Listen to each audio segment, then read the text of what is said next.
Tuhan bersamamu. Inilah Injil suci menurut Markus. Dimuliakanlah Tuhan.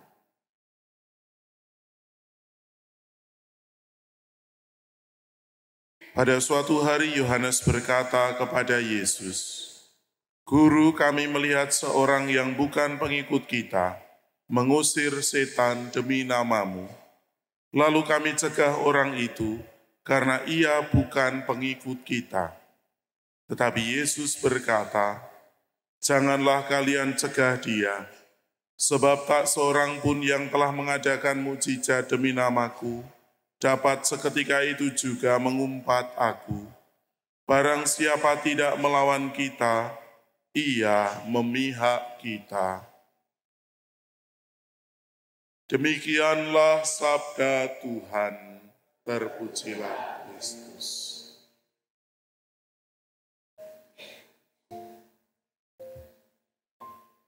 Ibu bapak, saudara-saudariku yang terkasih dalam Tuhan, dalam salah satu kesempatan sesudah pelayanan di lapas atau di tempat di mana orang-orang di penjara, ada umat yang mengatakan kepada saya sesudah pelayanan itu ya, "Romo, pelayanan itu harus lebih karitatif, Romo.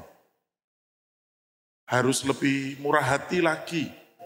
Harus lebih meriah, harus lebih menyentuh untuk orang-orang yang ada di dalam lapas, untuk orang-orang Kristiani. Jangan sampai kita kalah dengan gereja tetangga." Dia mengatakan seperti itu. Jangan kalah dengan gereja tetangga.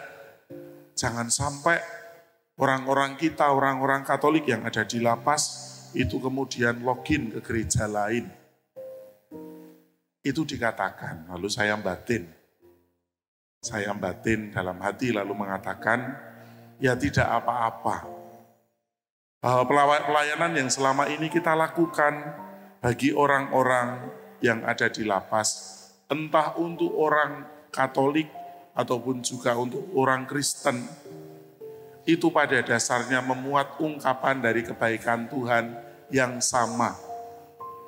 Begitu juga dari kelompok gereja-gereja denominasi Kristen yang lain. Bagi kita orang Katolik, melayani adalah yang utama dengan tidak melihat bagaimana mereka itu pada akhirnya disentuh tetap menjadi Katolik ataupun kemudian itu kepingin menjadi Kristen dan seterusnya. Seolah-olah permenungan kita pada pagi hari ini ingin mengajak kita untuk merenungkan bagaimana sikap untuk tidak menjadi iri terhadap kebaikan hati orang lain.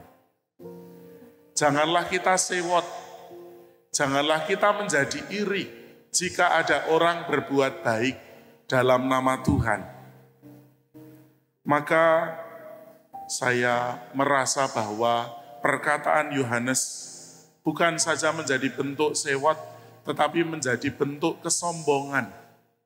Sebab mereka mendaku kebaikan Tuhan itu menjadi milik mereka sendiri. Menjadi milik orang-orang yang mengikuti Yesus secara langsung. Dan kemudian pada akhirnya melarang orang-orang yang mengikuti Yesus dan mempergunakan nama Yesus untuk kebaikan sebagai hal yang salah dan keliru.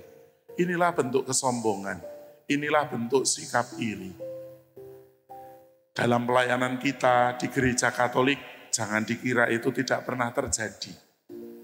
Seringkali juga terjadi. Jika ada orang yang berkembang di dalam pelayanan, kadangkala ada orang lain yang menjadi iri. Orang itu kok selalu kelihatan terus di dalam pelayanan di gereja. Kenapa orang-orang itu saja?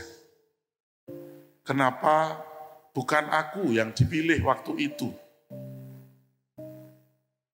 Apalagi kadangkala juga untuk yang saya rasakan ya, di paroki-paroki sebelumnya ataupun juga di paroki Bantul barangkali. Ada orang yang kemudian itu memberikan sesuatu kepada Romo, entah saya atau Romo Toto, sebagai bentuk kebaikan hati.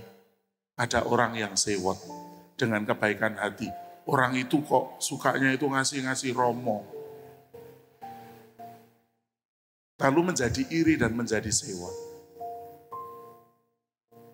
Mari umat Allah, mari kita semua tidak jatuh di dalam situasi dan juga pemikiran yang sama seperti Yohanes.